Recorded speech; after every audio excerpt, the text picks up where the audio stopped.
یہ بچے جو قرآن کریم پڑھ رہے ہیں، یہ چھوٹے چھوٹے بچے اللہ کتاب پڑھتے ہیں، یہ گناہوں سے بچے پاک ہیں۔ یہ فرمایا یہ گناہوں سے پاک بچے ہیں اور اللہ کی کتاب یہ بچے پڑھتے ہیں۔ اور میرے محبوب صلی اللہ علیہ وسلم نے فرمایا جس مقام پر اللہ کی کتاب پڑھی جاتی ہے یہ چھوٹے چھوٹے بچے پڑھتے ہیں، اللہ کا وعدہ ہے اس بستی کی اس جگہ کی حفاظت اللہ نے کہا میں کروں گا، اور اللہ تعالیٰ کے فرشتے ہمیشہ اس جگہ کی محافظ بنے رہتے ہیں، اللہ کے فرشتے حفاظت کرتے ہیں۔ اللہ کے رسول صلی اللہ علیہ وسلم نے ارشاد فرمایا ان الذین لا یتلون کتاب اللہ تبارک وتعالی فی مقام یتدارسونہ بینہم وحفت علیہم الملائکہ وغشیتہم الرحمہ ونزلت علیہم السکینہ وذکرہم اللہ تعالی فی من عندہ من الخلق الکرام۔ آپ علیہ السلام نے فرمایا، خواجہ عبد المالک صدیق رحمت اللہ علیہ نے فرمایا میرے پاس کوئی فوج نہیں ہے، میرے پاس ہتھیار بھی نہیں ہے، مگر میرے محبوب صلی اللہ علیہ وسلم نے فرمایا جس مقام پر حدیث کے الفاظ ہیں فی مقام نکرہ کا صیغہ علماء جانتے جس مقام پر اللہ کتاب پڑھی جاتی ہے اور آپس کے اندر وہاں کتاب کا مذاکرہ ہوتا ہے، پڑھایا جاتا ہے، علم کو وہاں سے تقسیم کیا جاتا ہے، اللہ کے رسول نے فرمایا حفتہم الملائکہ، ملائکہ اس کو گھیر لیتے ہیں، وغشیتہم الرحمہ، اور ان کے اوپر رحمت چھا جاتی ہے، اور خاص طور پر فرمایا ان کے اوپر سکونت نازل ہوتی ہے، اور فرمایا اللہ تعالیٰ یہ کہتے ہیں میں برابر ان لوگوں کا اپنے پاس فرشتوں کی مجلس میں ذکر کرتا رہتا ہوں، وہ جگہ میری نگاہوں میں ہوتی ہے، وہ مقام میری نگاہوں میں ہوتا ہے جس مقام پر اللہ کتاب پڑھائی جاتی ہے۔ میرے بھائیوں شیرپور کے لوگوں آپ قابل مبارکباد ہیں کہ آپ کی اس بستی کے اندر قرآن کریم کی پڑھنے پڑھانے کا نظم ہے، اور اس مدرسے کے اندر دارالعلوم رفیقیہ کے اندر آپ کے بچوں کو تعلیم دی جا رہی ہے۔ آپ یقین مانیے دوستو اللہ جب تک یہاں قرآن کریم کی تعلیم ہوتے رہے گی اللہ تعالیٰ اس بستی کی حفاظت کرتے رہیں گے۔ آپ یہ سمجھتے ہیں ہم گناہ کے باوجود بچ رہے ہیں، نہیں، آپ نہیں بچ رہے ہیں، بلکہ یہ بچے جو قرآن کریم پڑھ رہے ہیں اللہ کتاب کی تعلیم ہو رہی ہے، اس کی وجہ سے اللہ کی حفاظت ہمارے ساتھ ہے، اللہ ہماری حفاظت کر رہے ہیں، اللہ نے وعدہ کیا ہے اس بستی کی حفاظت میں کرتا رہوں گا۔ اس لیے میرے بھائیوں آپ سب کے سب قابل مبارکباد ہیں، اللہ تعالیٰ نے آپ کو ایسا بندہ عطا فرما دیا جو آپ کی بستی کا ہے، آپ جیسے لوگوں کے درمیان ہیں، مگر یہ مولانا ناظم صاحب راتوں کو تڑپنے والے، اللہ کے سامنے رونے والے، آپ کی دل کی آبیاری کرنے والے، یہ چاہتے ہیں آپ کے دل میں اللہ کا نور آ جائے، قرآن کریم کا نور آ جائے، اس کے لیے جد و جہد کرتے ہیں، کوششیں کرتے ہیں، اور یہ مجلس کا انعقاد کرنے کی کوشش کرتے ہیں۔ ماشاءاللہ یہ ان کی فکر ہے، اللہ تعالیٰ ان کی فکر کو بروئے کار لاتے ہوئے آپ سب کے ہم سب کے دلوں کو اللہ منور کر دے، اللہ تعالیٰ ہمارے دلوں سے گناہوں کی ضلالت، ظلمت اور تاریکی کو دور کر دے، اللہ تعالیٰ ہمارے دلوں کو منور کر دے۔ میرے بھائیوں یہ بار بار بات کرتے ہیں، ابھی کہتے ہیں ماشاءاللہ ایک صاحب نے تمام آنے والوں کے لیے ضیافت کا نظم کیا، یقین مانیے دیکھو جتنا بھی آپ خرچ کرتے ہیں، جیسے بھی خرچ کرتے ہیں، اللہ کی آپ کو حساب دینا ہوگا، لیکن جو مہمانوں کی ضیافت میں خرچ ہوتا ہے اللہ کے اس کا کوئی حساب نہیں ہے۔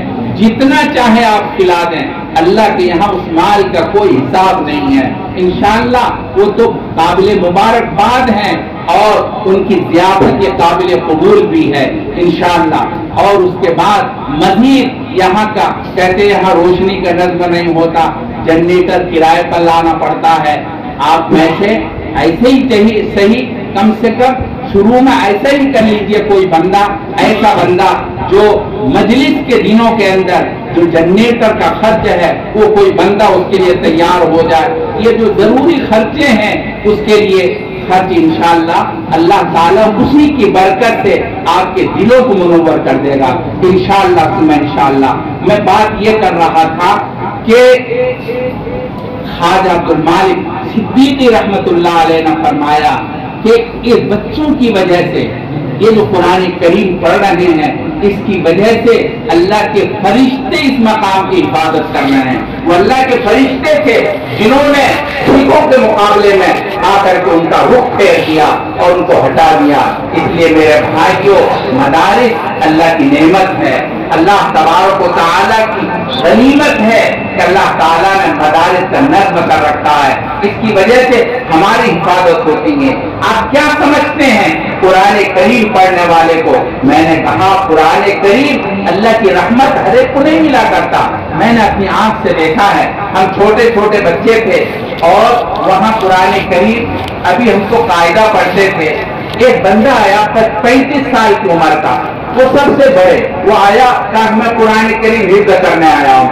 عجیب بات ہے، وہ آیا اصل میں تبلیغی جماعت میں ایک جماعت نے مسجد میں مغرب کے بعد تقریر کی اور حفظ قرآن کی فضیلت پر تقریر کی کہ حافظ قرآن کی بڑی فضیلت ہے۔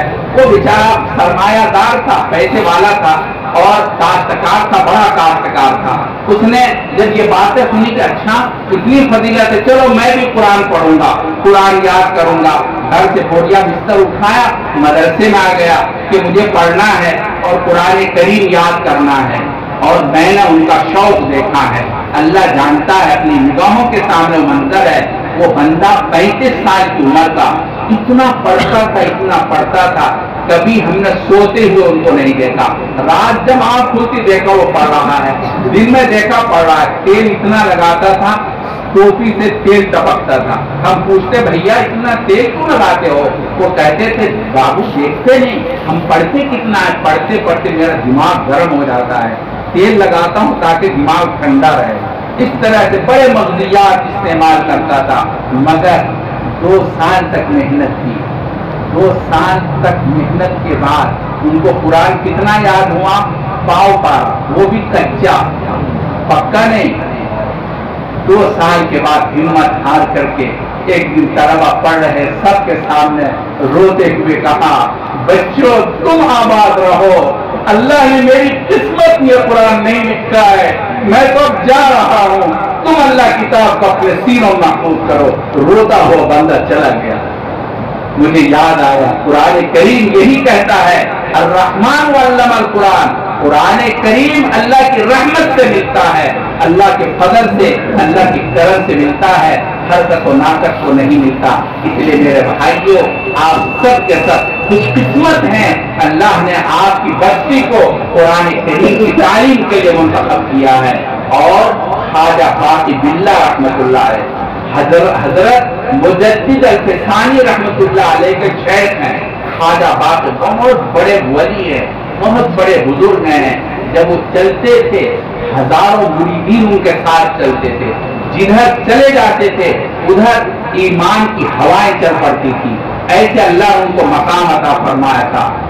معمولی بات پر اللہ تبارک و تعالیٰ نے ان کی دل کیفیات چھین، نورانی کیفیات ختم ہو گئی، وہ بندہ رونے لگا، تڑپنے لگا اللہ کے سامنے۔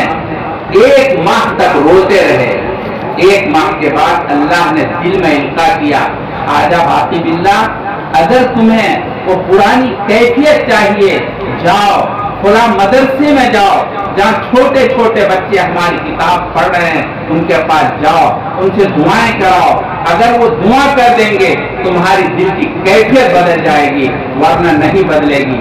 خواجہ باقی باللہ رحمۃ اللہ علیہ مدرسے میں گئے، سب کھڑے ہو گئے، اساتذہ طلبا، حضرت خواجہ رونے لگے، کہنے لگے بچوں بچوں، اے قرآن کریم سے وابستگی رکھنے والوں، میں بڑا نہیں ہوں، اللہ کی نظر میں تم بڑے ہو، اللہ کی نظر میں تم بڑے ہو، اللہ نے تمہیں بڑا بنا رکھا ہے، تمہارے پاس مجھے اللہ نے بھیجا ہے اور کہا دعا کرانے کے لیے، میری دل کی کیفیات اندھیر میں تبدیل ہو گئی ہے، تم لوگ میرے لیے دعا کر دو، میرے دل کی کیفیات بدل جائے۔ چنانچہ جب دعا کی ان بچوں نے تو اللہ تبارک و تعالیٰ نے ان کی کیفیات بدل دی۔ حضرت سیدنا عمر فاروق رضی اللہ تعالیٰ عنہ ایسے بچوں کو پکڑ کے کہتے تھے بچوں بچوں میرے لیے استغفار کرو، میرے لیے استغفار کرو۔ حضرت ابو ہریرہ رضی اللہ تعالیٰ عنہ چھوٹے بچوں کو پکڑ کے کہتے تھے میرے لیے استغفار کرو، میں آمین کہوں گا۔ چنانچہ بچے دعا کرتے اور ان کے لیے وہ آمین کہتے۔ اس وجہ سے یہ قرآن کریم کے پڑھنے والے پڑھانے والے عظیم عظمت کے مالک ہیں۔ اللہ تبارک و تعالیٰ نے ان کا مقام بڑا اونچا کر رکھا ہے، اور جن لوگوں کو علماء سے وابستگی ہوتی ہے اللہ تعالیٰ اس کے ساتھ کرم کا معاملہ فرماتے ہیں۔ اس لیے میرے بھائیوں، ان علماء کو معمولی مت سمجھو، مدرسے میں پڑھنے والے بچوں کو معمولی مت سمجھو، عجیب اللہ تبارک و تعالیٰ کے خاص رحمت اور کرم والے بندے ہیں۔ حضرت مجدد الفسانی رحمت اللہ علیہ کے شیخ نے جب دعا کرائی اور ان بچوں نے دعا کی تو اللہ تبارک و تعالیٰ نے ان کی دل کی کیفیات بدل دی اور پوری کیفیات واپس کر دی۔ اس لیے میرے بھائیوں، یہ ہم لوگ اس وقت خاص طور پر دو رحمت کی جگہ میں ہیں۔ ایک تو یہ مدرسہ خود رحمت کا راہ ہے، اللہ کی رحمت مدرسے میں نازل ہوتی ہے۔ نمبر دو، یہ اللہ کا گھر مسجد ہے، مسجد بھی اللہ تبارک تعالیٰ کی رحمت کی جگہ ہے۔ اس لیے ہم دو رحمت کی جگہ میں بیٹھے ہیں۔ انشاءاللہ ہم دعا کریں گے اللہ تعالیٰ کی رحمت کے سائے میں، اللہ ہماری دعا قبول کریں گے، دعا کریں گے دعا کے آداب کے طریقے پر۔ اس لیے ہماری گزارش یہ ہے آپ مدارس کی عظمت کو سمجھیں، مدارس کو اہمیت دیں، علماء کے مقام کو سمجھیں، اور بات تو بہت تفصیل کرنے کی ہے لیکن اب موقع زیادہ نہیں ہے۔ میں عرض یہی کرنا چاہتا ہوں، علماء کی عظمت کو سمجھیے، طلباء کی عظمت کو سمجھیے، اور ان لوگوں کی وابستگی اپنے لیے سعادت تصور کیجیے۔ انشاءاللہ ثم انشاءاللہ آپ کی دل کی دنیا بدل جائے گی، آپ کے حالات بدل جائیں گے۔ اللہ تبارک تعالیٰ ہم سب کو عظمت سمجھنے کی توفیق بخشے۔ وآخر دعوانا ان الحمد للہ رب العالمین۔